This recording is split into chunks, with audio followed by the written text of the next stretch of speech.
friends, welcome on Yourpedia, and this video is related to very important question which majority of you are asking, and it is not clear to you, and that is difference between MS and MTech programs. MS program is also called MTech research program.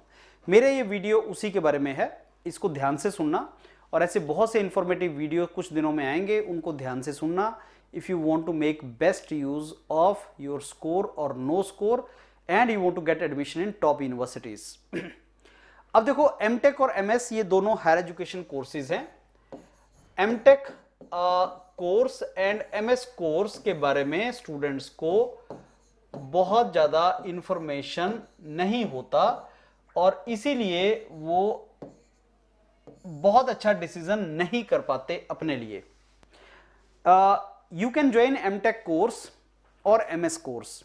BTech student can join MTech course immediately after BTech, and MSc students can join MTech course in IITs. BSc students cannot join, MSc students can join. MA के बाद भी आप MTech join कर सकते हैं, कुछ ऐसे courses हैं. So you need to have 4 years of degree to join MTech. BSc is 3 years, so MSc you need to have. Similarly MCA के बाद आप MTech ज्वाइन कर सकते हैं. BSc, BCA, normally MTech they don't get it. Now MTech and MS, MTech is also called MTech research. Like MTech research आपका IIT Bombay के अंदर है, and this is similarly, if I am not wrong, it is in IISc Bangalore also. So there it is called MTech research. Some places it is called MS. Now MTech is a course which is of 2 years, and this MS research can be 2.5 to 3.5 years depending upon your research work. 2.5 to 3.5. But IIT Hyderabad gives MTech research or MS program that is of 2 years. So IIT Hyderabad MS research program is also of 2 years. इससे पहले कि मैं आगे जाऊं, let me tell you one thing very clearly. Both the courses are equally good and give you equal opportunities. Normally students को कौन सी opportunities required हैं? In the form of job placement they want opportunities. दोनों ही courses में अच्छी opportunities मिलती हैं. In fact MTech research और MS is better for placement, and there are reason for this. Why MTech MS research are getting good placements? Because you spend more time in institute, you acquire more skill. अब जो company placement के लिए आती है वो company को skilled technocrat are required. बोलती है आपके पास स्किल है, आपने प्रोजेक्ट किया है कि नहीं किया है. So you do very good project in MTech research. आपके जो सब्जेक्ट्स हैं, क्रेडिट्स हैं, वो कम होते हैं, थ्योरेटिकल सब्जेक्ट्स कम होते हैं, तो आप प्रोजेक्ट्स के ऊपर ज्यादा टाइम लगा सकते हो. MTech research you will take less subjects. MTech में you need to take more subjects. MTech is 2 years, so lot of subjects you take, and you know in the process you do not acquire the skill. Here you get more time, you are not under pressure to complete it in 2 years, so you acquire better skills. When company comes for recruitment, if your skills are better, then you have more probability to get better jobs.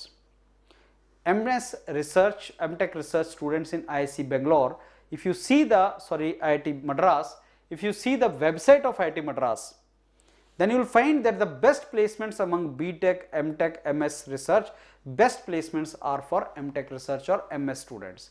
Data is there, you can go and check that data. Placements के लिए अच्छा है. Now 6 months or 1 year should not matter you. What matters should be कि मैं अच्छी job लेके निकलूं. अब MTech के लिए टिपिकली MTech के लिए क्या होता है कि गेट स्कोर एक क्राइटेरिया होता है. तो higher the gate score better it is for you. जितना ज्यादा गेट स्कोर होगा उतना ही तुम्हारे लिए MTech के लिए अच्छा है. जो कट ऑफ्स तुम देखते हो IITs वगैरह में, जो कट ऑफ्स होती हैं वो MTech के लिए होती हैं, MS के लिए नहीं होती. MS के लिए कट ऑफ नहीं होती. गेट स्कोर एक क्राइटेरिया है, and CGPA is not normally a criteria. CGPA criteria नहीं होता. वो बेयर मिनिमम जो CGPA चाहिए 6.5 और 7 CGPA जो कोर्स की रिक्वायरमेंट है IIT to IIT, वही चाहिए. बट इन MTech रिसर्च और MS you need to have GATE, आपका क्वालिफाई होना चाहिए, plus CGPA is a criteria, ये दोनों क्राइटेरिया हैं। नॉर्मली एमटेक में इंटरव्यू हो भी सकता है, नहीं भी हो सकता है। Interview can be, it may not be. Interview हो भी सकता है, नहीं भी हो सकता है। इनफैक्ट IISc बेंगलोर वगैरह में all interdisciplinary departments, interdisciplinary department like smart manufacturing, data science, rural technology, disaster management, climate science, all these interdisciplinary department in which student from different branches can join. Interdisciplinary मतलब जिसमें अलग अलग branch के लोग join कर सकते हैं। इन सारे डिपार्टमेंट्स में, इंटरडिसिप्लिनरी डिपार्टमेंट्स में इंटरव्यू भी होता है और कई बार SOP भी मांगते हैं। सबसे पहले IISc बेंगलोर आने वाला है। IISc बेंगलोर में दो तरह के डिपार्टमेंट है, core branches and interdisciplinary department. Core branches में only GATE score is a criteria, but interdisciplinary में interview is also there. Whereas in MTech research और MS program interview surely is there. अब interview अगर वहां पे है तो आपके पास एक अपॉर्चुनिटी होता है। क्या? यहां पे मैंने आपको बताया GATE score is only criteria, but MTech research में even if your GATE score is low तो भी आपके पास चांस है। लो गेट स्कोर पे आपको कॉल आता है and then after the call, एक बार कॉल आ गया उसके बाद गेट स्कोर की कोई वैल्यू नहीं है, उसके बाद आपका only interview is decisive. So sir MTech और एमएस में इंटरव्यू होता है? बिल्कुल। एमटेक इंटरडिसिप्लिनरी डिपार्टमेंट में, कई कोर में भी इंटरव्यू होता है। एमएस में तो इंटरव्यू होता ही है, interview is always there. MS के अंदर लो गेट स्कोर वाले बच्चे को चांस मिलता है, लेकिन आपका इंटरव्यू की बहुत अच्छी तरह से प्रैक्टिस होनी चाहिए और आपको रिसर्च प्रपोजल बहुत अच्छा आना चाहिए। नाउ एक जो आपका आईआईटी है, आईआईटी मद्रास, वहां पे एमटेक सबसे अच्छा प्रोग्राम माना जाता है। एमएस का जो प्रोग्राम है वो आईआईटी मद्रास का सबसे अच्छा माना जाता है। और आईआईटी मद्रास के अंदर जब आप एमएस के लिए जाएंगे तो वो आपसे एसओपी मांगता है और उसको बड़े ध्यान से बनाना होता है। स्टेटमेंट ऑफ पर्पस या रिसर्च प्रपोजल आपको लिखना होता है, that why you want to do MS and इस किस फील्ड में तुम करना चाहते हो और क्या करना चाहते हो। तो एमटेक के लिए नॉर्मली एसओपी नहीं मांगता, लेकिन एमटेक रिसर्च या एमएस के लिए एसओपी मांगता है। तो जो स्टूडेंट आप में से जिनका गेट ज्यादा नहीं है, गेट स्कोर ज्यादा नहीं बन रहा है, या गेट जिनका क्वालिफाई नहीं होगा, उनके पास यहां ऑप्शन होता है। नॉट गेट वालों के लिए, जिनका गेट क्वालिफाई नहीं हुआ है, उनके लिए अलग से मैं एक वीडियो पूरा बनाऊंगा कि कैसे कैसे आगे जाना है। बट एमटेक रिसर्च या एमएस वाले जो स्टूडेंट्स हैं, वो बेसिकली उनको अगर आपको इसमें जाना है तो एसओपी रिक्वायर्ड है। ये एमटेक रिसर्च के लिए एसओपी की रिक्वायरमेंट अलग अलग डिपार्टमेंट में है। अब जब आप कोर्स ज्वाइन करते हैं एमटेक एंड एमएस, अगर प्लेसमेंट आपकी चांस, आपका ऑप्शन है, तो प्लेसमेंट आप यहां दोनों ही प्लेसमेंट होती है। यहां थोड़ा ज्यादा टाइम होता है, स्किल एनहांस कर सकते हो, ज्यादा अच्छी प्लेसमेंट भी ले सकते हो। अब अगर आप में से कोई स्टूडेंट मास्टर्स प्रोग्राम के बाद फॉरेन में पीएचडी का ऑप्शन एक दिमाग में रखता है कि मेरे को फॉरेन से पीएचडी करनी है, अच्छी जगह से और स्कॉलरशिप अच्छा चाहिए, उसके लिए एमएस या एमटेक रिसर्च बहुत अच्छा कोर्स है। प्रोफेसर के साथ ज्यादा जो आपको टाइम मिलेगा स्पेंड करने का, या पीएचडी स्टूडेंट का जो टाइम मिलेगा स्पेंड करने का, वो एमटेक रिसर्च या एमएस में मिलेगा। पिछले कुछ टाइम से, जैसा आप जानते हैं, यूरोपीडिया लो गेट स्कोर वालों को भी आईआईटी में बहुत हेल्प करता है जाने के लिए। बहुत सा ऐसा बच्चा यूरोपीडिया का जो एमटेक रिसर्च में गया, जिसका गेट स्कोर बहुत ही कम था, उसको फिर क्योंकि उसने 5-6 महीने वहां पे स्किल एनहांस किया, फिर उसका अब्रॉड में भी, मैंने बताया ना पिछली बार, डबल चला कि जैसे इंडिया और अब्रॉड दोनों के लिए फाइट मारो। तो बहुत सा बच्चा जिसका अब अब्रॉड में ज्वाइनिंग 6 महीने के बाद है, तो एमटेक रिसर्च में जब उसने ज्वाइन किया आईआईटी बॉम्बे या आईआईटीज बाकी आईआईटीज में, तो then they acquired the skill and then they approach the professors. Abroad के लिए you need to approach the professor and they got admission into direct PhD also. And direct PhD there means earning. So that also is the advantage in this particular course. So in case you people are planning that I am to go to abroad for MS, I am to go to abroad for MS, but without spending much money, because money is, huge money is involved. So to go to direct PhD, and how to go to direct PhD? If you join such course for couple of months, that is a smart strategy. That is also a smart strategy, and we will make you meet many students, those who have done this way, and they have gone very nice places abroad. So more time spent with professors and PhD scholars will be that thing will be here in MTech research or MS program for you. So this course is little long course, but it is stress free course, more skill you can enhance and better opportunities and low gate score वाले students के लिए अच्छा है. MTech on the other hand is a fast track program. I mean 2 years आपको complete करना है. अगर आप जल्दी से कंप्लीट करके इंडस्ट्रीज में जाना चाहते हैं, जॉब मार्केट में जाना चाहते हैं, this is a good course, MTech course. High GATE scorer people they get into, because gate is the only criteria, but you cannot say that MTech is better than MS. I'm telling you again and again, in fact placements are more.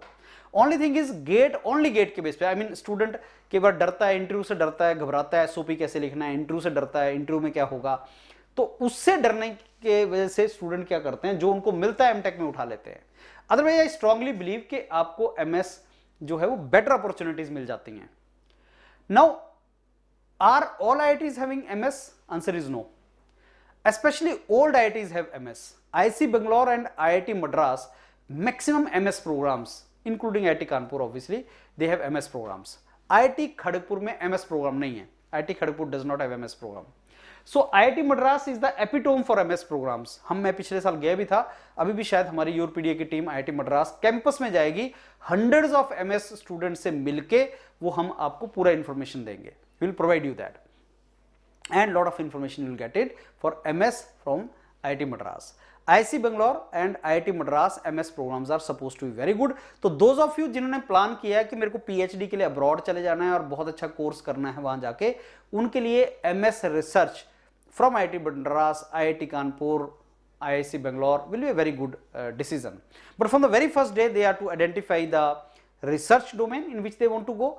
Professor का research देखना, professor के साथ कि वो किस field में काम कर रहा है, और आपका research proposal banana and interview की तैयारी करना आपको शुरू से करना पड़ेगा, तब आपके पास बहुत अच्छी अपॉर्चुनिटी बनेगी. Any student who has GATE qualified, only qualified plus 8 CGPA, that is general category, will surely get call from old IITs MS program. I was telling you MTech MS program is there in old IITs except IIT Kharagpur. New IITs में कुछ कुछ departments में है, सब में नहीं है. Because MTech research तब होता है जब बहुत सी रिसर्च फैसिलिटीज आपके पास इंस्टीट्यूट में होती हैं, तो MTech रिसर्च स्टार्ट हो जाता है. नए IITs में MTech रिसर्च की अपॉर्चुनिटीज कम है अभी. IIT Bangalore, IIT Madras, IIT Delhi, IIT Bombay में MTech रिसर्च बोलते हैं उसको, IIT कानपुर, IIT इसमें गुवाहाटी, सब में है, खड़गपुर में नहीं है, बाकी सब में है, और ये ओल्ड IITs में सब में है. न्यू IITs में थोड़ा कम है, कुछ कुछ डिपार्टमेंट में, सब में नहीं है. हर साल बहुत से नए कोर्स MTech रिसर्च के कोर्स बनते हैं, every year they come. So this is roughly difference between MTech and MTech research. Whatever I told friends, now listen to that carefully and keep using your score. So if your CGPA is good and if your gate score is even less, then MTech research call you will get it. Just prepare it and try to convert it. MTech on the other hand, also there are so many departments in which there can be interview, but most of the departments without interview you can get it. So depending upon your gate score, you need to do this thing. One more thing I want to tell you before you start applying only. आप जानते हैं कोप round होते हैं, बहुत से कोप round, और जो best option मिलती हैं वो लास्ट कोप राउंड्स में मिलती हैं. एक ऐसी स्टेज आती है कोप राउंड के अंदर जिसमें क्या होता है कि आपके पास 5th राउंड में either you take it or nothing will be given to you. या तो तुम इसको लो या रिजेक्ट करो. अब जब तुम रिजेक्ट करते हो तो ये रिस्क होता है, because after rejection you may not get it again. 5वें राउंड में सपोज तुम्हें IIT इंदौर मिल रहा है. अब अगर तुमने इसको रिजेक्ट कर दिया, देन अगले राउंड में मिले ना मिले, रिस्क होता है. MTech की बात कर रहा हूं, कोप में MTech होता है. सो उस टाइम पे अगर तुमने MS में एक ऑप्शन रखी हो जेब में, if you have one option in your pocket, it helps you to take risk. And last year what happened, many students were advised by Europedia to keep one option in your pocket and keep moving forward so that आप experiment कर सकें और बहुत अच्छी opportunity अपने लिए निकाल सकें. So exploring MS option is good if you want to take risk in COPE round also. And अगर ये तुम्हें मिल जाए तो शायद CCMT में तुम्हें ना जाना पड़े, जो NITs है ना जाना पड़े, बिकॉज लेस गेट स्कोर पे बहुत सा बच्चा जिसको IIT में MTech रिसर्च मिल गया तो CCMT में नहीं गया. तो that also is advantage for this. So MS research के अलग अलग एडवांटेज में हैं, मैंने आपको बताया. And once you do MS research, then you can continue with the project with the professors also. So continuation into project, research project is better in MTech research. MTech के बाद आपको थोड़ा सा दोबारा प्रोफेसर से बात करनी पड़ती है कि मेरे को प्रोजेक्ट वगैरह दे दो, इनको नॉर्मली नेचुरली वो मिल जाता है. These are some of the differences friends जो MTech रिसर्च और MTech के बीच में है. आई होप आपको ये वीडियो पसंद आया होगा. If you like this video तो कमेंट करना और अपने क्वेश्चन शूट करना. I will answer you all your queries and someday we'll have live session also in which we'll discuss in detail about this. So MTech versus MTech research or MS and how you have to proceed forward, and you should apply both, right? Thank you.